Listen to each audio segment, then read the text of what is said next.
Nanomboka ny voalohany volana Desambra 2024 hatramin'ny 3 Janoary 2024 teo dia nikarakara tombola ny mpanjara solika Jovena ary androany ary no nanatanterahana ny fisarihana faharoa sady farana ireo tsara vintana ary ampahafantariny volana vavy sy Stefana Lazafandimbetsika.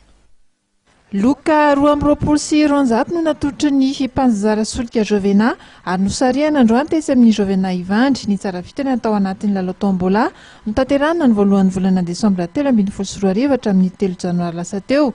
Ity lalao ity izay notanterahana nanerana nosy ary afaka nandray anjara tamin'izany avokoa ireo maka solika ny oatra ny 3 alina ariary.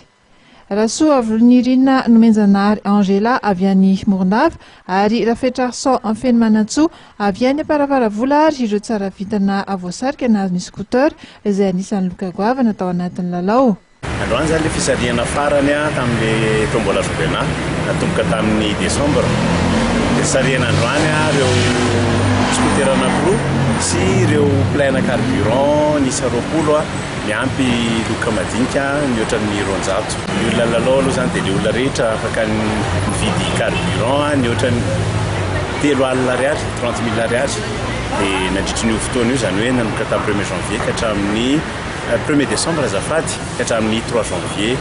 Dia mietsika hiezaka ny hanolotra zavatra tsara foana amin'ity taona ity fa tsika zany aloha dia hiankina amin'ny filaminana ara-politika sy ny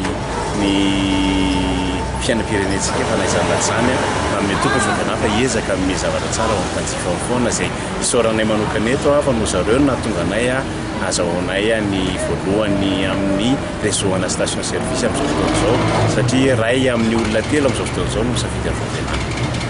Raha ny fanazavana dia ampiatain'ny Jovena ny mpanjifa ao aminy amin'ity taona 2024 ity, mbola marobe araka izany ny nampanantenany tompon'andraikitra nietsika entin'izy ireo amin'ity taona vaovao ity.